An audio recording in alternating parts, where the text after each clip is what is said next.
안녕하세요 여러분, 환영하고 축복합니다. 오늘은 100일차입니다. 네, 지금까지 100일까지 이끌어 주신 하나님께 감사를 드리고요. 또 함께 여기까지 와주신 여러분들을 정말로 진심으로 축복합니다. 오늘은 사무엘하에서 제일 중요하다고 이야기할 수 있는 다윗 언약에 대해서 우리 같이 나누도록 하겠습니다.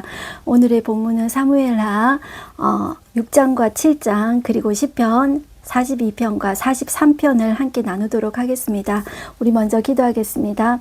사랑의 하나님 감사합니다. 오늘도 저희를 말씀 앞에 이렇게 불러주시고 함께 해주시니 참으로 감사합니다. 다윗은 10년을 넘게 광야 생활을 하면서 하나님의 말씀이 그 가슴 속에 새겨지는 훈련을 했습니다. 사람의 배신들을 통해서 사람 의지하지 말고 오직 하나님만 붙잡고 살아가야 됨을 하나님께서는 훈련시켜 주셨습니다. 하나님, 광야 생활과 같은 우리의 인생길에도 우리 또한 사람 붙잡지 말고 하나님 붙잡고 하나님 말씀 붙잡고 살아가야 됨을 하나님 100일 동안 하나님께서는 이끌어 주셨습니다. 이것이 얼마나 우리 가슴 속에 새겨졌는지는 모르겠습니다. 하지만 우리가 기억하는 것은 말씀이 나와 거리가 먼 것이 아니라 하나님은 지금 또 내 삶에 관심을 가지시고 또 말씀해 주시고 내가 하나님의 말씀 붙잡고 살아나가며 말씀이 증인되기를 원하신다는 사실입니다. 말씀이 내 삶 속에서 걸어 들어오셔서 말씀의 역사하시는 일에 내가 증인되어지기를 소망하는 마음이 있습니다. 하나님 아버지, 정말로 말씀이 역사하는 것을, 내가 그 일에 증인되어지는 것을 주여 정말로 원합니다. 하나님 아버지, 이 시간이 그러한 시간이 되어지도록 성령 하나님께서 주장하시고 인도해 주십시오. 말씀이 그냥 떠돌지 말게 해 주십시고 우리의 가슴 속에 우리의 심령 속에 정말로 새겨지게 성령 하나님 역사해 주십시오. 예수님의 이름으로 기도드렸습니다. 아멘. 네. 여러분들을 정말로 이제 주님의 이름으로 축복합니다. 네, 다윗은 이제 통일 왕국의 왕이 되고 수도를 헤브론에서 예루살렘을 옮기게 되죠. 예루살렘으로 옮기고 나서 그가 하고 싶었던 일은 원래 그 전부터 마음에 두었던 일입니다. 뭐냐 하면 언약궤, 법궤를 예루살렘 성으로 가지고 오는 거죠. 자, 이 법궤라는 것은 하나님의 임재의 상징입니다. 그래서 하나님이 나와 함께 하신다. 하나님이 임재하신다. 그것이 가장 중요하다는 것을 다윗은 알았죠. 그렇기 때문에 가장 먼저 하고 싶었던 일이 이 언약궤를 옮기는 일이었습니다. 네, 그리고 나서 연결되는 것이 하나님께서 이 언약궤를 어디에 모실 거냐 했을 때 다윗은 성전을 짓고 싶었다는 거죠. 자, 그렇게 하나님은 다윗에게 네가 나를 위해서 집을 짓겠느냐, 성전을 짓겠느냐, 내가 너를 위해서 집을 지어줄게.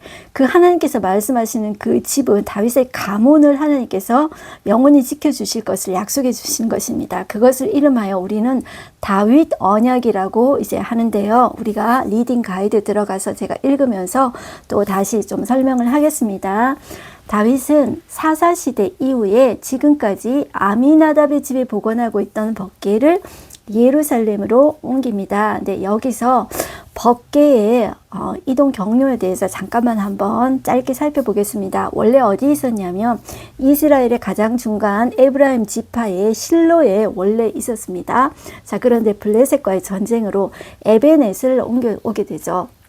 그리고 나서 거기서 법궤를 빼앗겼습니다. 그래서 블레셋의 세 도시에서 옮겨 다닙니다. 아스돗, 가드, 에그론을 옮겨 다니고 이제 여기에서 재앙이 있으니까 우리 다시 돌려줘야 된다 해서 벳세메스로 가지 않았습니까? 그런데 벳세메스에서 그 사람들이 언약궤를 막 마음대로 만지고 열어서 들여다보아서 죽었습니다. 자, 그래서 어디로 가냐면 저 위쪽에 산지에 있는 기럇 여아림에 가게 됩니다. 거기는 이제 숲 속에 있는 마을입니다. 산지입니다. 거기 아비나답의 집에서 거의 한 20년을 이제 있게 됩니다. 자, 이렇게 두고요. 자, 이 다윗은 예루살렘을 수도로 이제 설정하고 그리고 나서 이제 첫 번째 하고 싶었던 것이 법궤를 옮기는 일이라고 그랬죠. 그런데 이 일은 솔직히 말해서 그가 왕 되기 전부터 이제 마음에 품고 있었던 일입니다. 그리고 이때 부른 감사 찬송이 시편에도 있고요. 역대상에 기록되어 있습니다.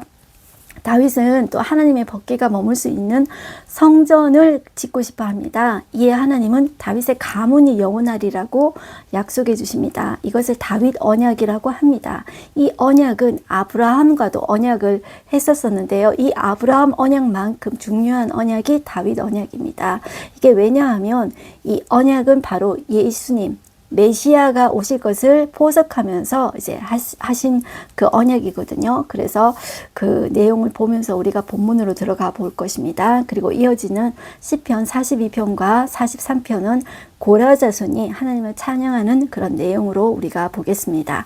오늘의 가이드맵을 보시면 예루살렘 있습니다. 예루살렘에서 8km 정도 서쪽의 거리에 있던 곳이 바로 기랏 여아림입니다.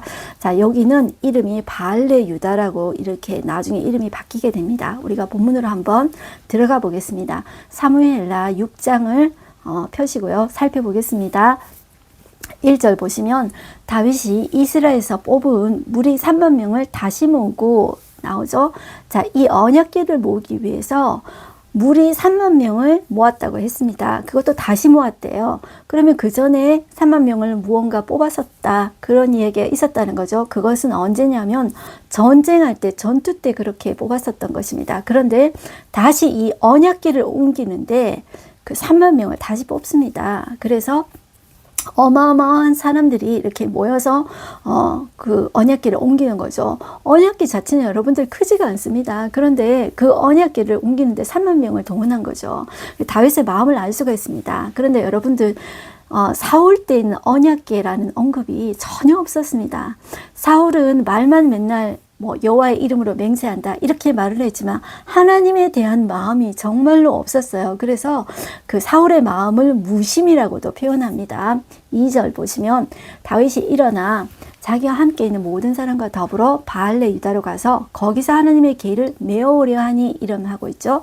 자, 바알레 유다는 잠깐 살펴보면 기브온에서 서남쪽으로 약 8km 정도 떨어진 곳에 위치하고 있고요. 기랏 여아림의 옛 이름입니다. 그리고 법궤가 이곳에서 한 20년 정도 있었습니다. 그리고 이때 옮겨올 때 처음에는 하나님의 궤를 메어오려고 했습니다. 원래 이 법궤는 사람이 그냥 함부로 만져서도 안 되고 들여다 봐서도 안 됩니다. 옛날에 모세 시대 때 어떻게 했는지 여러분들 생각해 보시면 대속죄일 7월 10일 날 딱 하루 대제사장이 자기의 죄를 완전히 속죄하고 난 다음에 1년 내 대속죄일 한 번 들어가는 것이 거기 이제 그 지성소입니다. 거기에서 열어보지도 못했습니다. 감히 열어볼 수가 없었죠. 그런데 함부로 사람이 만지면 안 되고 함부로 열어서 들여다 보아서도 안 되죠. 그래서 베스베스 사람들은 죽지 않았습니까? 처음에 여러분들 메어오려고 했던 거예요. 자, 그런데 여러분들 3절에 보시면 그들이 하나님의 궤를 새 수레에 싣고 산에 있는 아비나답의 집에서 나오는데 되어 있죠. 자, 처음에는 의도가 하나님의 궤를 메어오려고 했습니다. 그런데 그 동안에 어떤 일이 있었는지는 몰라요. 그런데 하나님의 궤를 새 수레에 싣고 이제 짐승이 매는 수레에 메고 산에서 이제 아비나답의 집으로 오는 거예요. 마치 이것은 여러분들 블레셋 사람들이 언약궤를 베스베스로 옮길 때 전나는 암소를 이제 2마리 해가지고 이제 옮기지 않았습니까? 이 사람들은 하나님의 율법을 모르는 사람들이에요. 그리고 이 법궤를 어떻게 해야 되는지 전혀 모르는 사람들이에요. 그런데 이스라엘은 이 모세오경이 있지 않습니까? 이 율법서가 있잖아요. 법궤를 어떻게 다려야 되는지 알잖아요. 그런데 블레셋 사람들과 똑같은 방법으로 수레에 몰고 거기서 이제 예루살렘으로 옮기고 있었다는 거죠. 자, 그리고 그 아미나답의 집에서 나왔다는 거예요. 자, 아미나답의 아들 우사와 아요가 그 새 수레를 이제 몰았다. 이렇게 나옵니다. 그 아요는 앞에서 가고 우사는 뒤에서 이렇게 쫓아갔겠죠. 자, 5절 보시면 다윗과 이스라엘 온 족속은 잣나무로 많은 여러 가지 악기와 수금과 비파와 소고와 양금과 지금으로 여호와 앞에서 연주하더라. 자, 여러분들, 자, 이 3만 명을 동원했는데 이 수금과 여러 가지 악기가 한두 대였겠습니까? 엄청나게 이렇게 많았겠죠. 자, 그런데 6절에 보시면 그들이 나곤의 타작마당에 이르러서는 소들이 찐 거예요. 왜냐하면 이제 음악이 울리잖아요. 그러면 이 소들이 이제 뛸 수가 있잖아요. 그러니까 그때 이 웃사가 그 개를 만진 거예요. 자, 보시면 웃사가 손을 들어 하나님의 개를 붙들었더니 여호와 하나님이 웃사가 잘못함으로 말미암아 진노하사 그를 그곳에서 치시니 그가 거기 하나님의 개 곁에서 죽으니라. 여호와께서 웃사를 치심으로 다윗이 분했대요. 그래서 그곳 이름을 베레스 웃사라 부르니 그 이름이 오늘까지 이르니라. 자, 우리는 여기에서 보면 웃사가 뭘 잘못했는데 개가 떨어질 것 같으니까 개를 붙잡았잖아요. 하나님 너무하신다. 하나님 사랑의 하나님 맞아. 이렇게 우리는 생각할 수가 있잖아요. 그런데 자, 이것은 이렇게 이 모든 과정이 여러분들 하나님의 개를 만지는 모든 과정이 다 율법서에 다 기록이 되어 있습니다. 그런데 세상 사람들이 하는 사람들의 방식, 블레셋 사람들이 하는 방식으로 어떤 입김이 들어갔는지 모르지만 그게 이제 학자들은 그게 더 편하니까 사람들이 이렇게 메고 가면 누가 메고 가냐 뭐 이렇게 싸울 수도 있고 더 편하니까 그냥 블레셋 사람들이 하는 방식, 세상 사람들이 하는 방식으로 그렇게 이제 했다 이렇게 말을 하는 사람들이 있습니다. 어찌 됐든지 간에 그것이 하나님의 방법이 아니었다는 거죠. 그렇기 때문에 베스메스의 사람들이 죽었던 것처럼 이 바로 웃사가 바로 즉사를 합니다.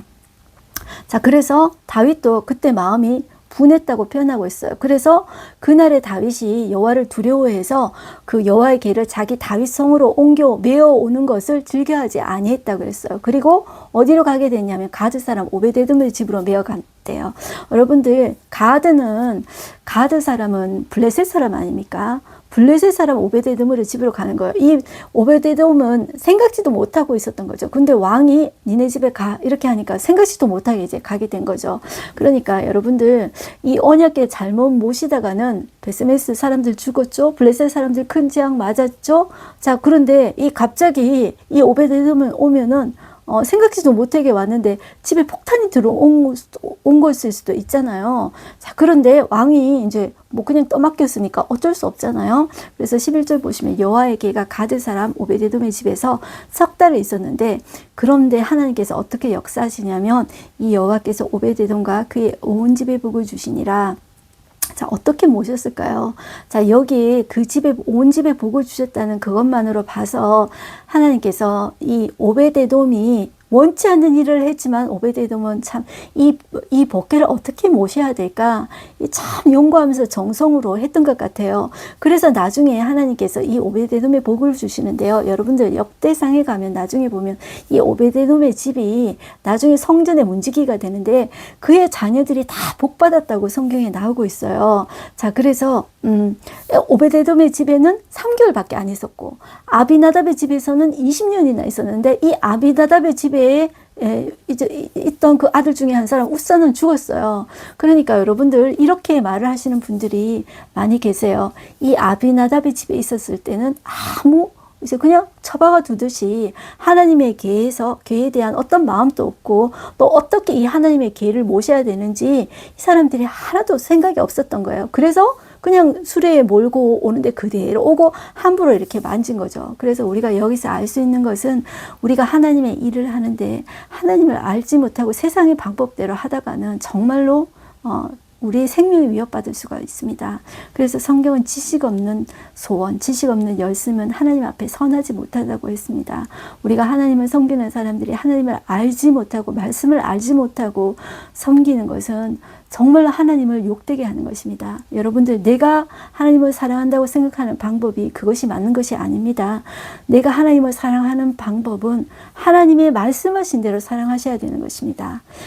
우리가 그렇게 되기 때문에 하나님의 말씀을 들어야 되는 것입니다. 하나님의 말씀 없이 내 생각대로 내가 마음대로 벗게 만지고 이건 하나님을 사랑하는 표현이야. 그것은 사람도 그렇게 사랑하지 않습니다. 그거 진정한 사랑이 아니고 집착이거든요. 그렇게 하는 것이 아닐진데 하나님에 대한 사랑은 하나님이 말씀하신 그 법대로 순종하는 것입니다. 말씀을 사랑하면 그 순종이 어렵지가 않습니다. 우리가 왜 순종이 어렵냐면 하나님을 사랑하지 않으니까 그것이 순종으로 표현되기가 너무나도 힘든 것입니다. 그렇지만 이 오베데돔은 원치 않지만 그 폭탄과 같은 법궤를 자기 집에 모시면서 정성으로 어떻게 해야 될지 죽지. 정말로 이렇게 했을 때 하나님께서 그 집에 복을 주셨다는 거죠. 그것이 우리가 나중에 역대상하에 보면 중간중간에 이제 나오게 됩니다. 13절 보겠습니다. 이제는 이제 그 소식을 다윗이 들은 거예요. 자, 그러니까 이 복을 주셨다 한지라 그것을 다윗이 들은 거예요. 그래서 다윗이 가서 하나님의 계를 기쁨으로 메고 오베데돔의 집에서 다윗 성으로 올라가세. 여호와의 계를 맨 사람들이 자 이제는 어떻게 합니까? 여호와의 계를 메고 옵니다. 원래 여호와의 계는 함부로 하는 것이 아니라 레위 자손 중에서도 고앗 자손만 그 어깨에 메고 옮겨야 되는 것입니다.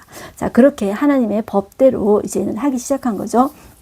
자, 6걸음을 가매 다윗이 소와 살찐 송아지로 제사를 드리고 다윗이 여호와 앞에서 힘을 다하여 춤을 추는데 그때 다윗이 배의 옷을 입었더라. 다윗이 왕복을 입은 것이 아니라 배의 옷을 입고 하나님 앞에 정말로 기쁨으로 하나님 앞에 찬양을 드렸던 거예요.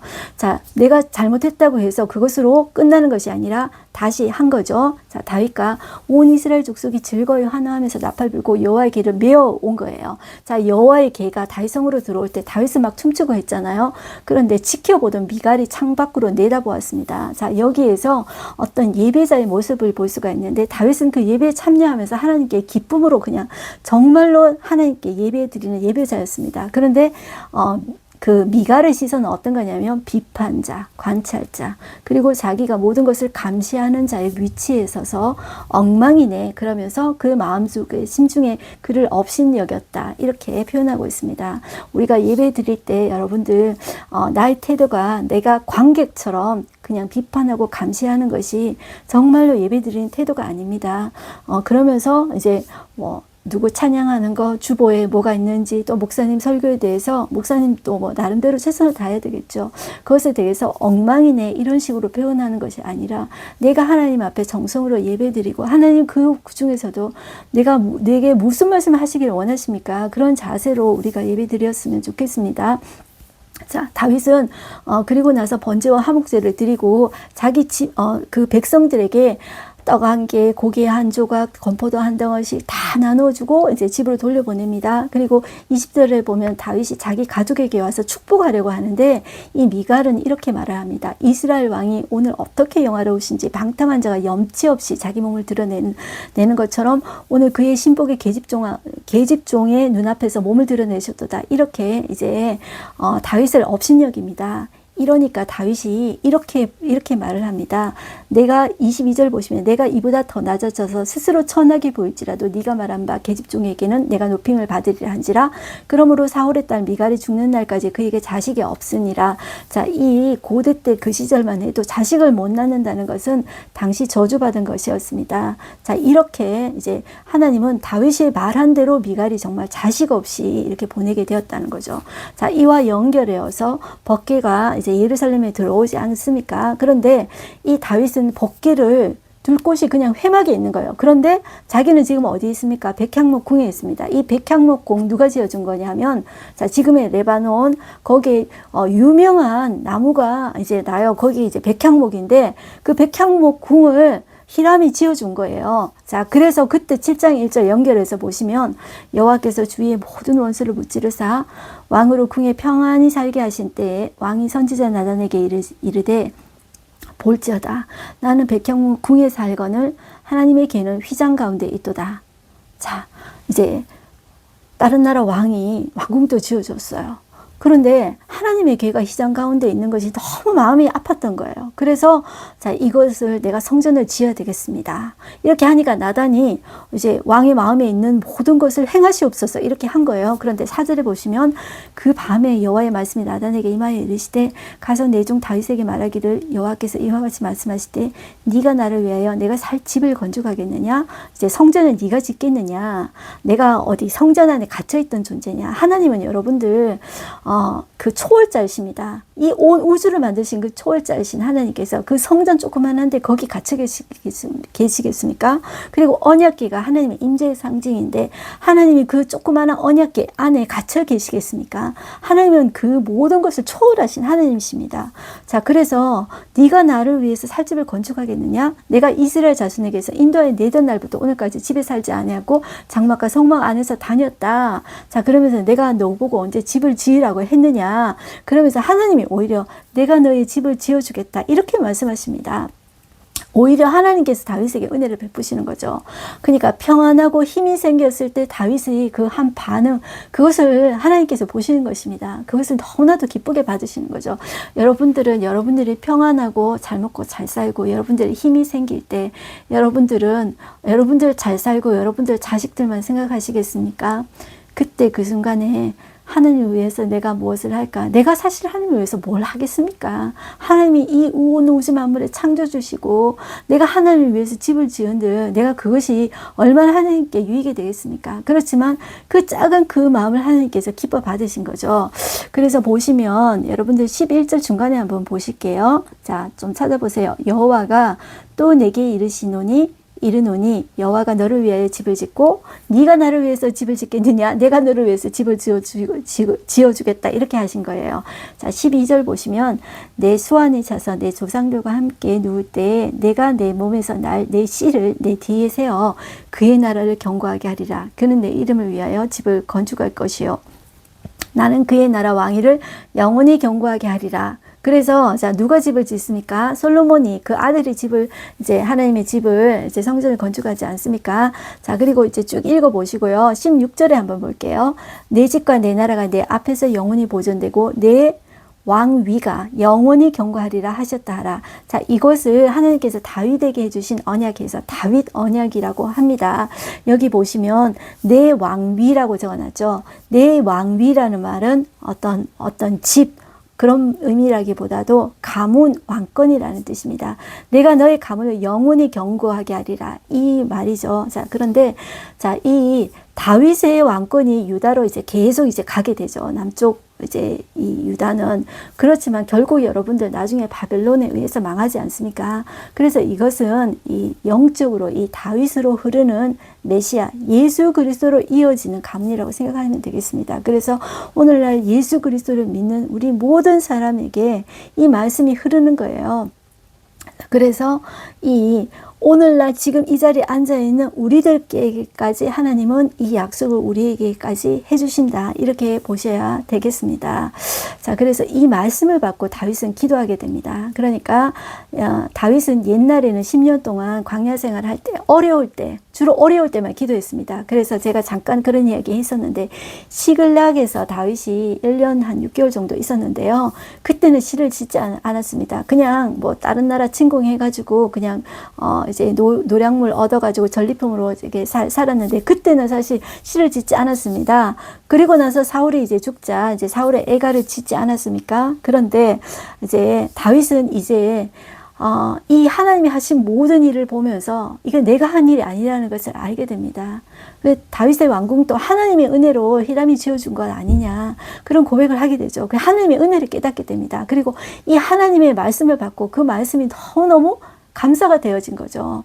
그러니까 그 하나님의 사랑이 느껴지니까 그것이 그 말씀을 받고 기도로 이어지게 되는 것입니다. 제가 무슨 말씀을 하고 싶냐면 옛날에 광야 생활 가운데는 어려울 때 기도했지만 지금은 평안한 가운데 이 기도를 하나님께서 너무나도 기쁘게 받으셨다는 것이죠. 거기에 대해서 다윗도 기쁘게 반응했다는 거죠. 이것이 너무나도 아름다운 모습 아닙니까? 그래서 저와 여러분도 이렇게 했으면 좋겠습니다. 어려울 때만 하나님한테 기도하는 것이 아니라 내가 평안하고 또 하나님께서 복을 주셨을 때 하나님 이 복이 하나님이 주셨습니다. 그렇게 하나님께 기도하고 하나님께 영광을 올려드리고 감사를 올려드렸으면 좋겠어요. 그래서 18절에 보면 다윗 왕이 여호와 앞에 들어가 앉아서 이렇게 이야기하고 있습니다. 내가 하나님 앞에서 정말 감사하다는 거죠. 그러면서 내 자신을 살펴보는 거예요. 내 자신을 지금까지 살펴보니까 주 여호와여 나는 누구오며 내 집은 무엇이기에 나를 여기까지 이렇게 하셨나이까. 그 하나님의 은혜가 이제 정말 이렇게 사무쳐 이렇게 내려오는 거죠. 그러면서 역사를 들여다보면서 지금까지 하나님께서 인도하셨습니다. 그 은혜가 너무너무나도 이제 감사가 되어진 거죠. 그러니까 그 감사는 무엇으로 연결되냐면 꼭 찬양으로 연결됩니다. 그래서 다윗의 시편을 보면은 어려운 가운데서 쫓기는 가운데서도 하나님의 구원을 경험하고 끝에는 무엇으로 연결되냐면 찬송, 찬양으로 연결됩니다. 그래서 29절 보시면 이제 청하건대 종의 집에 복을 주사 주 앞에 영원히 있게 하옵소서 주 여호와께서 말씀하셨사오니 주의 종의 집에 영원히 복을 받게 하옵소서 이렇게 이제 하나님 앞에 이제 복을 받고 이제 이렇게 이야기하면서 이런 것들은 이제 다윗이 이 언약과 연결되는 말씀이에요. 이것이 하나님의 언약 하신 대로 이 언약이 계속 이루어지게 하옵소서. 이렇게 이제 연결이 되는 것입니다. 자, 이렇게 보시고 여기 시편 끼어있기 타임라인이 있는데요. 우리 사무엘하 7장과 사무엘하 8장은 우리 다음 시간에 하고요. 그 사이에 고라 자손이 이런 하나님을 찬양하는 시를 읽어 이제 끼워 읽겠습니다. 시편 42편에서 50편까지가 고라 자손이 쓴 시인데요. 고라 자손의 쓴 시는 총 이제 10편이 고라 자손의 시예요. 그래서 많이 우리가 들어본 시인데요. 자, 42편 한번 보겠습니다. 1절 하나님이여 사슴이 신인물 찾기에 갈급한 같이 내 영혼이 주를 찾기에 갈급하니이다. 내 영혼이 하나님 곧 살아계신 하나님을 갈망하나니 내가 어느 때에 나가서 하나님의 얼굴을 배울까. 자, 여기 이제 우리가 많이 들었던 말씀입니다. 사람들이 종일 내게 하는 말이 내 하나님이 어디 있느냐 하오니 내 눈물이 주야로 내 음식이 되었도다. 내가 전에 성의를 지키는 무리와 동행하여 기쁨과 감사의 소리를 내며 그들을 하나님의 집으로 인도하였더니 이제 이 일을 기억하고 내 마음이 상하는도다. 자, 그때 내가 그들을 하나님께 전도했었는데 그들이 나를 내 마음을 상하게 하는도다 이렇게 이야기해요. 자, 그 가운데 고라 자손은 이 고백을 반복해서 하게 되는데요. 5절 볼게요. 내 영혼아 네가 어찌하여 낙심하며 어찌하여 내 속에서 불안해하는가. 너는 하나님께 소망을 두라. 그가 나타나 도우심으로 말미암아 내가 여전히 찬송하리로다. 내 하나님이여 내 영혼이 내 속에서 낙심됨으로 내가 요단 땅과 헤르몬 산과 미살산에서 주를 기억하나이다. 자, 이렇게 기도하죠. 자, 이거 내가 내 자신에게 선포하면서 그 하나님 앞에 이제 고백하는 거예요. 그런데 이 구절을 3번을 반복해요. 자, 11절 끝에도 또 반복합니다. 내 영혼아 내가 어찌하여 낙심하며 어찌하여 내 속에서 불안해하는가. 너는 하나님께 소망을 두라. 나는 그가 나타나 도우심으로 말미암아 내 하나님을 여전히 찬송하리로다. 네, 하나님께 예배하는 자들, 특히 찬양하는 자들, 하나님을 섬기는 자들 똑같은 그런 경험을 하는 거예요. 사람들의 배신과 그런 조롱을 경험하게 되고 내가 도와주었던 자들, 내가 전도해 주었던 자들이 오히려 나를 이제 칼을 찌르듯이 비난하고 그런 것들을 이 고라 자손도 경험하게 됐던 거예요. 그래서 10절에도 이렇게 그런 말이 나옵니다. 이 고라 자손이 고백하는 말이 내 뼈를 찌르는 칼같이 내 대적이 나를 비방하여 늘 내게 말하기를 내 하나님이 어디 있느냐 이렇게 이제 공격을 하죠. 그런데 내가 내 자신에게 어떻게 선포해야 됩니까? 내 영혼아 네가 어찌하여 낙심하여 어찌하여 내 속에서 불안해하는가. 어떻게 해야 됩니까? 너는 하나님께 소망을 두라 이렇게 고백하죠. 그것이 이제 우리가 해야 될 선포의 내용입니다. 여러분과 제가 해야 될 선포의 내용입니다. 이런 내용을 이어서 43편에 또 하고 있어요. 그래서 계속 쭉 이어지는 내용이다 이렇게 보시면 되는 거예요. 계속 대적들이 나에게 대해서 이제 공격하고 있다 이렇게 쭉 보시고 43편 5절에 또 나옵니다.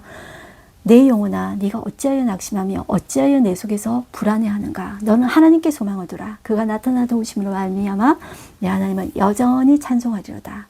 다시 이전처럼 계속 반복하다라는 말이 여전히라는 뜻입니다. 그와 저와 여러분들이 이런 고라 자손처럼 다윗처럼 이렇게 하나님 앞에 찬양으로 우리의 기도를 마무리했으면 좋겠습니다. 네, 오늘 하루 한 절 말씀 보겠습니다. 자, 이것은 다윗에게 해주신 다윗 언약의 말씀인데요. 내 집과 내 나라가 내 앞에서 영원히 보존되고 내 왕위가 영원히 경고하리라 하셨다 하라.